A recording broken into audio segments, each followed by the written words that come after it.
Hola chicos, ¿qué tal vais?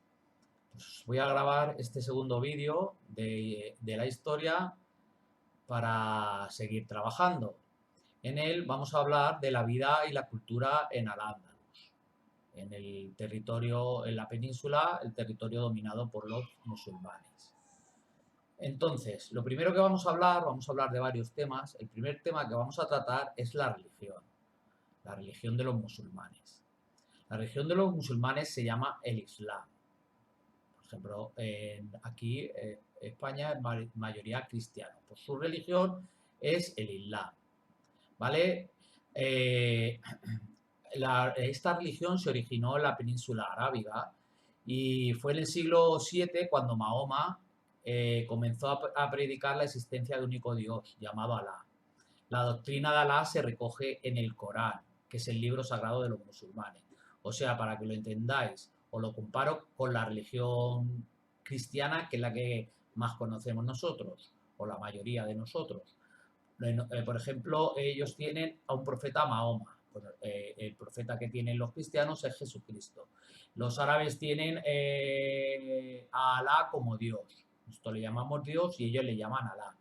Y luego el libro sagrado de ellos, igual que los cristianos tienen la Biblia, pues los musulmanes tienen el Corán.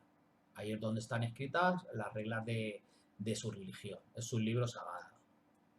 Luego, eh, en el libro vienen 5 obligaciones, 5 cosas que todo musulmán tiene que, tiene que cumplir para cumplir con su religión. Por ejemplo, reconocer a Alá como único Dios y a Mahoma como su profeta, lo que os he explicado. Su Dios se llama Alá y Mahoma el profeta. ¿Vale? Tienen que orar 5 veces al día, o sea, rezar 5 veces al día, o peregrinar a la Meca al menos una vez en la vida. Todo musulmán que practique la religión tiene que ir una vez en su vida a la ciudad sagrada de ellos, que es la Meca. Igual que los cristianos tienen Jerusalén, pues su ciudad sagrada se llama la Meca. Pues una vez en la vida tienen que ir allí, obligado. ¿Vale? Luego tienen un mes que se llama el mes de Ramadán, en el que tienen que ayunar, no pueden comer de día, tienen que estar todo el día sin comer. Luego están obligados también a dar limosna a los pobres, tienen que ser caritativos, ¿vale? Y luego otra diferencia de los musulmanes del Islam con la religión cristiana es en las mezquitas. Los musulmanes van a orar, van a rezar a las mezquitas, ¿vale? Es el lugar sagrado de su religión. Igual que los cristianos tienen las iglesias o las catedrales. Aquí aprovechamos, tenéis una foto que también está en el libro, un dibujo sobre las mezquitas. Las mezquitas tienen todas las mismas partes. Aquí pone minarete, el minarete es una torre desde la que se llama, una torre alta desde la que se llama la oración. Cuando es la hora de orar, desde el minarete llaman a la gente para que vaya a la mezquita a rezar. Luego tienen un gran patio, donde todas tienen una especie de fuente para lavarse antes de entrar a la mezquita. Luego tienen la sala de oraciones, que es la sala más importante, que es donde se reza, y dentro de la sala de oraciones siempre hay un muro, uno de los muros de las paredes está orientado a la Meca, a la ciudad, porque los árabes tienen que rezar las 5 veces al día, pero tienen que rezar siempre mirando hacia la Meca, ¿vale? Orientado hacia donde esté geográficamente su ciudad, ¿vale? Pues eso en cuanto a la religión. Otra cosa muy importante de la época de Al-Ándalus, de los musulmanes en la península, fue la sociedad. Porque llegaron a convivir en ciudades como Toledo, en ciudades importantes, llegaron a convivir hasta 4 tipos de personas, 4 tipos de personas, no, según la religión, 4 tipos diferentes. Por un lado estaban los musulmanes, los propiamente musulmanes, que eran los que ocupaban los cargos, como habían conquistado la península, eran los que ocupaban los cargos políticos y eran los que solían tener pues, las tierras y las mayores posesiones. Luego estaban los muladíes.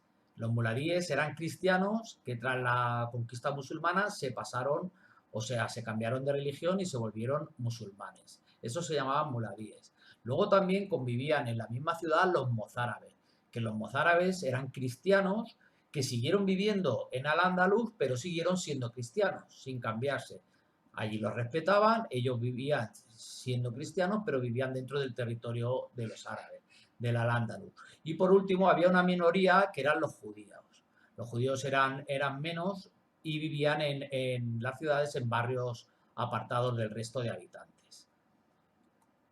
Muy importante fue esto porque fue un ejemplo de convivencia. 4 religiones, como si dijéramos, 4 tipos de personas respecto a la religión diferentes conviviendo en las mismas ciudades. Ahora vamos a ver cómo vivían los árabes. Pues los árabes, muchos de ellos vivían en el campo. Los árabes, uno de los legados más importantes que nos dejaron fueron muchas mejoras en la agricultura, como por ejemplo las acequias y las norias. Acequias, también ríos de agua creados por el hombre para regar, conducciones de agua, como si dijéramos. ¿Vale? Y luego norias, y eso fue un gran avance para la agricultura. Pero es que además introdujeron varios cultivos que no se conocían, cultivos tan importantes o que ahora tomamos tantos como el arroz o las alcachofas o las berenjenas, no se conocían en la península ibérica hasta que no vinieron los musulmanes. Luego, el resto de musulmanes vivían en las ciudades. Esta foto que tenéis aquí es una foto de una ciudad típica musulmana. Y están señalados con letras pequeñas, lo tenéis en el libro también, como si dijéramos las 4 construcciones más importantes. Una era el Alcázar, que era un palacio fortificado, donde solía vivir el mandatario de la ciudad, el que mandaba.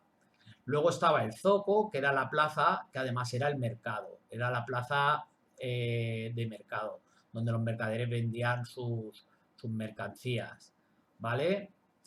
Y luego todas las ciudades estaban, las grandes estaban amuralladas, ves que tienen una muralla alrededor, y luego, como no podían faltar las mezquitas. Aquí tienen la mezquita con su minarete, su torre, no podían faltar en ninguna ciudad musulmana las mezquitas, puesto que dedican mucho tiempo de su día a rezar, hasta 5 veces al día. ¿Vale? Y si veis las calles, si habéis estado alguna vez en alguna ciudad que conserve barrios de origen musulmán, veis que eran calles estrechas y sinuosas, no grandes avenidas largas. Y si fueron importantes, fue importante el legado que nos dejaron con los avances en la agricultura y los nuevos cultivos, no fue menos importante el gran legado cultural y artístico que nos han dejado los musulmanes.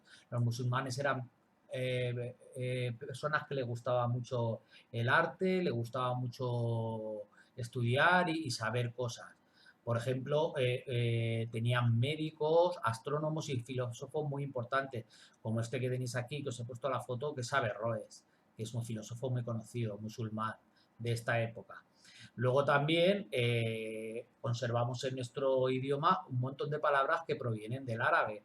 Por ejemplo, Alcázar y alcalde provienen del árabe. Guadalajara y Alcalá son ciudades que proceden árabe, pero es que hay muchas palabras en nuestro diccionario que proceden del árabe. Casi todas las palabras en castellano que empiezan por al son palabras de origen árabe. Almohada, nuestra ciudad, Almansa, Albacete, Alpera, Albornoz. Todas esas palabras, o la mayoría de las palabras que empiezan por al en castellano, son palabras de origen árabe. Luego, otra cosa muy importante de cultura es que nos dejaron los números. Los números que utilizamos actualmente son de origen árabe. Incluso los árabes nos introdujeron el cero. Hasta que no vinieron los árabes no existía el cero. Y luego, ¿qué vamos a decir de la arquitectura? Los árabes utilizaron mucho el ladrillo decorado y luego las placas de yeso con motivos árabes decorados que son una maravilla.